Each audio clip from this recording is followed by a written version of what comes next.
Over the next few weeks, I will be sharing a series of discussions with several of my friends on mission titled How a Disciple Making Movement, or DMM, helps to meet the needs of the community.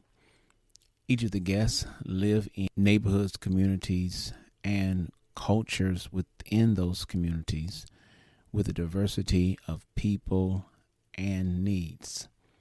And they are all representing Christ and helping bring his peace in ways that are culturally relevant and theologically sound.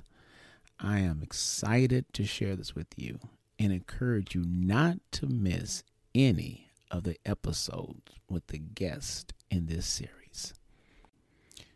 Now prepare to engage with this week's episode.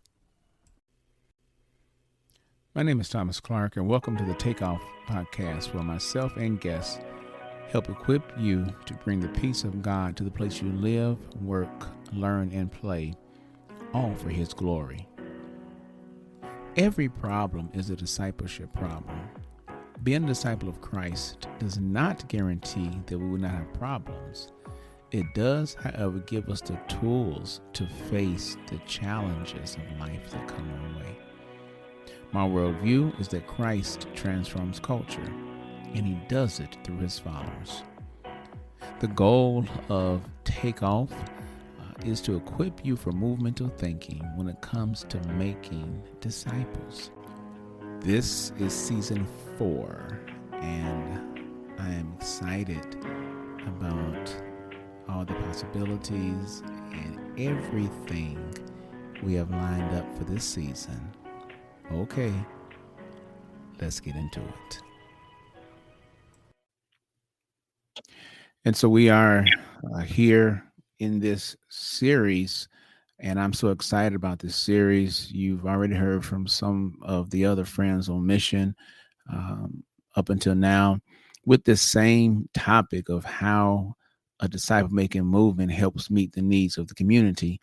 And they've shared from their perspective, all while it is biblical, all while it is missional, and most importantly, Christ is at the center of what's going on.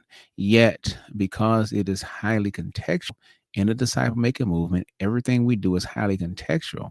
Then the same questions are posed to different individuals, and the foundation is the same, yet the answers are unique to where they live. And hopefully, because you engage with this episode, previous episodes in this series, and any future episodes in this series, that you also can get a glimpse and see how the Lord can use you in a disciple-making movement, or to start a disciple-making movement, so that you too can help make disciples who make disciples, and meet the needs of the community. So I'm glad, first of all, to have with us on this episode none other than a gentleman I've known for years, maybe his whole life. When I say that, make me sound old, but maybe his whole life I've known him.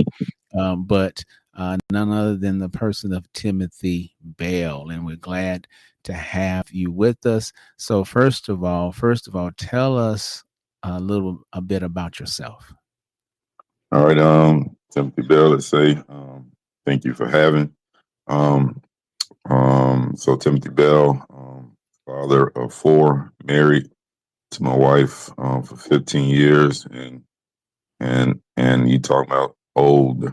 I have a grandchild who's 9 months old. So that makes me feel a little old. So we in the same boat.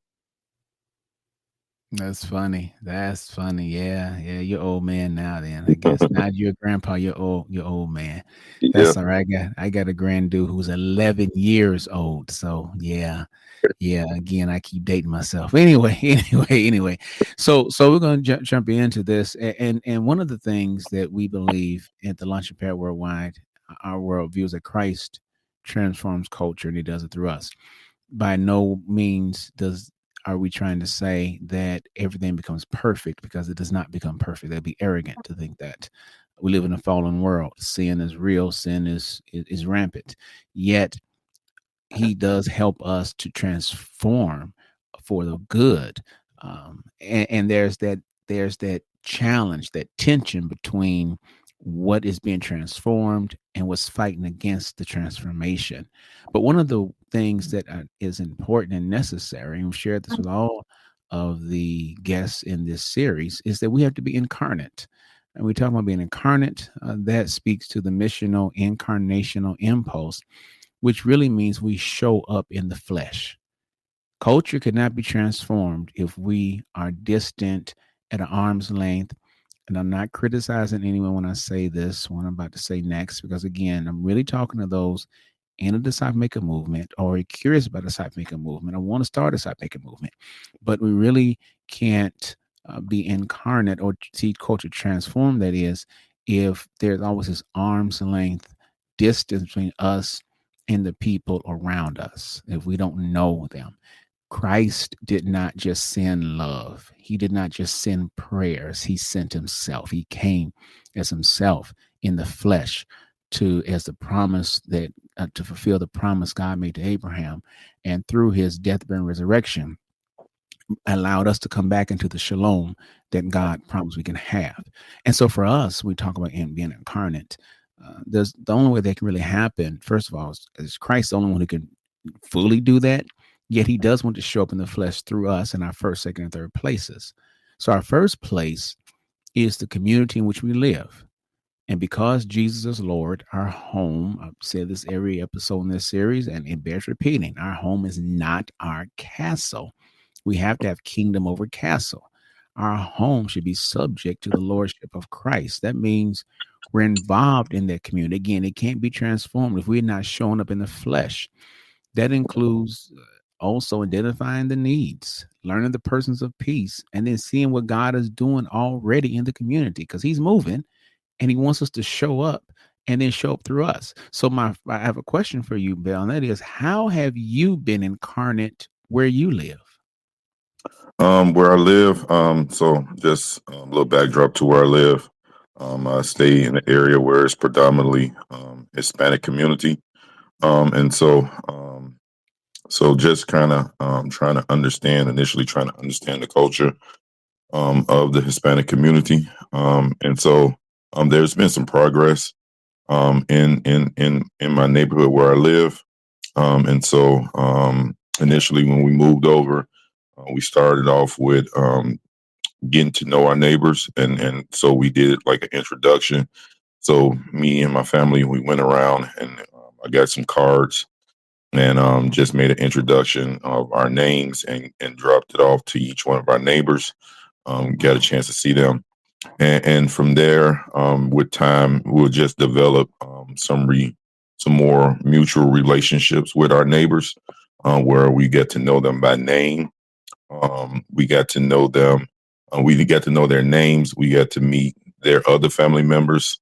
This past summer, one of the guys that stays on my block, Mr. Marcelo, I first got to know him, and he is an older Hispanic male, and he does a lot of landscaping and everything. He saw me cutting the grass, and I guess I wasn't doing it the way that he wanted me to do it. And so, this was after the cards, but I got a chance to conversate with Mr. Marcelo, and Mr. Marcelo got to, he began to help me, direct me in the right direction. I listened to him, and just conversation got to spark from there. Until recently, some as conversations continue. I didn't see Mr. Marcelo for a while, and then I got to introduce myself to his son, and I was concerned about Mr. Marcelo, but got a chance to talk with his son. And recently this summer, we were invited over to their house for tacos for his son's birthday. So those type of relationships has been established. We've had our social momentums in our community, and from there, I have my consistent one, Ed the neighbor. I call him Ed the neighbor, and Ed the neighbor is someone who I've identified as a person of peace. He's been over here in our community for about 20 years, so he knows everyone, points me in the direction of everyone, and why I may get some resistance with my neighbors, but he kind of helps me along, and I was able to pray from Mr. Ed as he was experienced through conversation and just the consistency of the communication with him. I was able to one day we was talking on the curb, and I just felt to ask him, "Can I pray for him?" And he allowed me to pray for him. So it's just that progression that it allowed us to make those connections with the neighbors where we live. Now you said a whole lot right there. One of the things you talked about, social momentum, and for those who are engaging with this episode, if this is your first time, thank you so much. And that may be a new term to you for those. If you've engaged in the past and previous seasons, then you may remember we talked about social momentums. And so it's not new, but I will just say this: social momentum. One of the things that we're encouraged to do as followers of Christ is we're encouraged to have social momentum because it lends itself and allows for spiritual momentum. Too many times in the past, again, not being critical, I'm stating the fact that how things go predominantly in the predominant prevailing model, where we invite people to an event. We invite them to a Sunday service. We invite them to a Bible class or something else going on in the building. But in the disciple making movement, we do what Jesus did. We invite people into our lives. And at the Launch Prayer Worldwide, we say we invite them into our lives until they trust us enough to invite us back into their lives. And when we come into their lives and they come into our lives, Christ is there. And what you just shared was, as you do your social momentum, that is just hanging out. That's the thing. Social momentum, just hanging out and allowing the people around you to come hang out also. And when they show up and hang out with you, because you are incarnate there, because Christ is in flesh through you there, then Christ is there also. But then something else that you mentioned some of what we have, what we call the bless practices, and that is being in prayer, and then also eating a meal, and also serving and being served. You didn't necessarily need him to cut your grass or cut the grass. You could have said no. You know how to cut your grass, Right, yet you allowed it to happen, because what that does is it allows people to see the vulnerability in us and allows us to continue to invite them into our lives. And so that's incredible. But then one last thing you said it's predominantly Hispanic community. And I know that speaks against the notion of some who think that you either lose your culture or who you are or who you think you are to reach across and be cross cultural. But then also for those who think that we only need to talk to people who look like us, right, when the Lord would have us talk to, meet, and know so many more people. I mean, if you were doing that, since you live in a predominantly Hispanic community, you wouldn't be making any disciples where you live based on that, I don't think. right. Yeah, yeah, yeah, That's yeah, true. yeah, yeah. Because you said it's predominantly Hispanic, right? Predominantly Hispanic. Yeah. So I mean, like I would say, out of the 9 houses that's on the block, there are two other than Hispanics that's on our block in general. But in the area where I'm at, it's predominantly Hispanic. Stay with us. We'll be right back. Thank you so much for coming by the podcast page. I really appreciate it. Hopefully, the information that is shared has and will be able to benefit you and also the people you know. Listen, if it has been, or you believe it will benefit you, I'm asking you to do me 2 favors. First of all, please follow. Yeah, click follow. That way, every time a new episode is released, you will be alerted and you can stay current on everything that we're talking about. But additionally, I'm going to ask that you consider supporting. Your financial support goes a long way to help me help others and the work that we're doing in creating the disciple making movements. For your monthly or yearly support, not only will you receive access to episodes before everyone else does, but you also will on a monthly basis have a live Q&A with me where I will be able to answer questions based on the episodes and questions you may have from what's been shared. There's only so much that myself and my guests can say during the podcast recordings, but during the live Q&A, we can take a deeper dive into questions you may have, ways that we've seen it play out and work out, and perhaps even some suggestions that you may have that we may be able to comment on to help you and help equip you to help bring the peace of God to the places you live, work, learn, and play. Thank you again for following and for supporting. I appreciate it.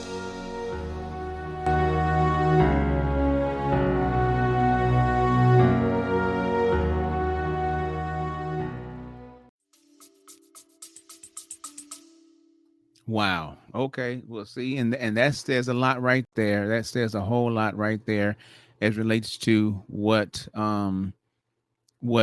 you're doing and what God would have you to do. If y'all hear some noise, that's my furnace. I'm about to adjust it in a second so that that furnace won't be overpowering what Bella is saying. So our second place is the community and place which we work, and we should be known, and we should know and be known by the people with whom we work. And it's very important. In the book God at Work, Gene Bath quotes Martin Luther and says that our vocation is a mask of God. God hides himself in the workplace, the family, the church, and seemingly secular society. To speak of God that way describes almost like a child who hides in a room, being there yet unseen. And so that's one of the things that he does, is he's present, yet he hides himself inside of us. He's hidden through us and in us, so that when we do what he calls us to do, when we show up, he calls us to show up, then we're in a position so that ultimately we can help people meet him and get to know him. So my question to you is, how have you been incarnate where you work? Because the job is indeed part of the mission field. So how have you been incarnate in that mission field where you work? Well, first I got to start off by letting everyone know where I work. So I work in a very complex, maximum security in the county where we live, and I'm a correctional officer. Like I said, in a very maximum security facility, and it's a very from the outside looking in, it's a very dark, unique, complex approach where a lot of people that are housed there are feeling hopeless because of the action that they committed. And so I've been there for about 3.5 years. So it's the two sides. You have those who are housed there, and you have those who I work with. And so my approach into being a follower of Christ, it's no turnoff. And so when I go to work, I'm not a correctional officer. I'm still a follower of Christ. And so I think it helped me as I looked at how we are following Christ into his mission, and looking at where our work as his mission field instead of the county jail.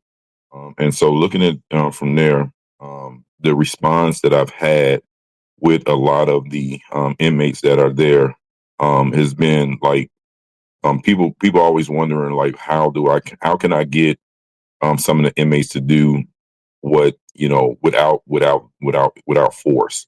And so I'm able to talk with them, have conversation with them, even talking about their cases, and but not being judgmental to them, and it allows them to be vulnerable to even have conversations. I've even had the opportunity where I'm not leading a group, but I provide security for groups where it's um, a more different setting, isolated setting amongst like 5 or 6 individuals who in place the jail has in place for them to kind of like open up to kind of identify some of those signals or some of those things that made them make the decisions that they made, and help them make better decisions. And so I've gotten a chance to know a couple of them a little more better, just based off their transparency and what took place in their lives. So I think all that take place because I follow Jesus into his mission and understanding that where I live and where I work and where we play is still our mission field. And then outside of the inmates of those who are housed, they're my coworkers. And so my coworkers, I've had some coworkers who've who've observed my approach to how I work, and conversation has sparked from that. So his name is Soto. Soto is a Hispanic male that I work with, where I used to work with very close, but he's in another unit, another area at this point in time. But Soto is someone that I work with who, like I said, is Hispanic, and I think our conversation as we began to work with each other is was when I was trying to figure out about, as mentioned earlier, about the my predominantly area where I stay at of Hispanics, and him being a Hispanic male kind of gave me like some to insights into how to approach in my community. And so, that question sparked on like why I was doing it, and then I began to let him know, about the mission and following Christ.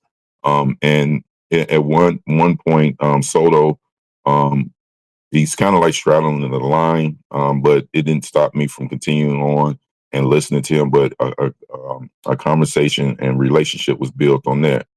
And currently right now, I work with a guy. His name is Harris. Harris is a former Marine, who that itself is very challenging itself. He has some things that he's dealing with internally, and then he has some things that he's dealing with externally at work with a complex situation, and then his family life is very unique. And I began to conversate, and he understands. It started off by the times that I work, and then I told him I still, um, even working overtime, that I still go to my celebration of worship. And he honored that and was like, man, I need to get up on that. And I was like, you know what? I'll just invite you to our celebration of worship. And so, a conversation been created. Hey, man, did you get on? Were you engaged? Check it out.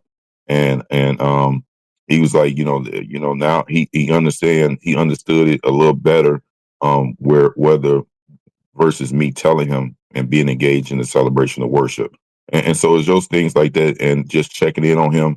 I remember last thing I remember, maybe a month ago, he was dealing with something, and I didn't know. And God just placed on my heart just to check in on him, and I gave him a call and was like, "Hey, man, you good?" And he didn't tell me. He told me he was good at that point in time.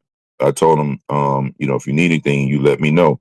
And probably a week later, after I saw him, we revisited that conversation that we had, and what he told me was, is that it had to be God that had me to call him because he was really dealing with something, and even though he didn't go into details, but he let me know that that he feel that God has placed me in his life for that reason to connect with him.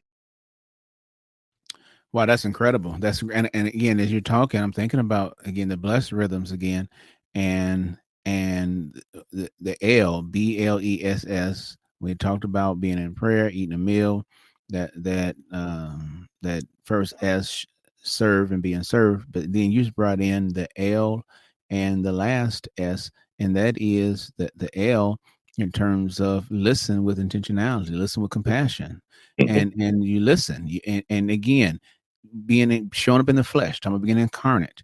How we're going to meet the needs of the community through the disciple making movement? We show up in the flesh. We're there with people and to listen to what they have to say with compassion, with empathy. But then the last is share your story about Christ when it's appropriate, and you've been able to share with them also. So that's wonderful, and it's not just with the coworkers, but then you mentioned the inmates. Yeah, yeah. Again, that's why I love this whole series because we have people in different walks of life, different vocations. Yet everyone who's been on the set essentially the same type of thing, and that is that you're a disciple maker who works in those places.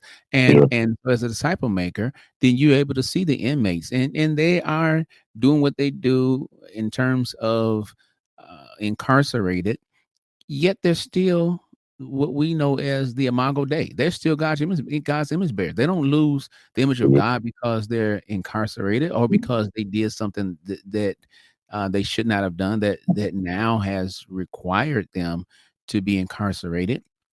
They still are God's image bearers, and God still loves them.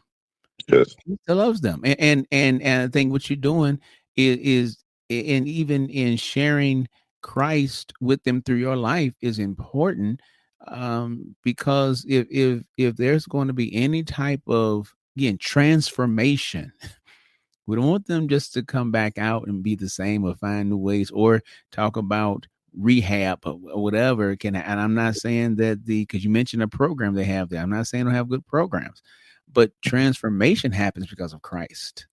Yeah. He's the one that bring transformation. So that's incredible. Yeah, that's incredible. Well, then our third place, you kind of mentioned the third place where we play or hang out at. That's the third place. It can include the community, for us where our worship center is located, if it's close enough. Play, hang out there. But typically, it's somewhere in the area that we hang out at, where we can build a social momentum, where we where we tend to can see the same people over and over again, so we can develop a relationship with them.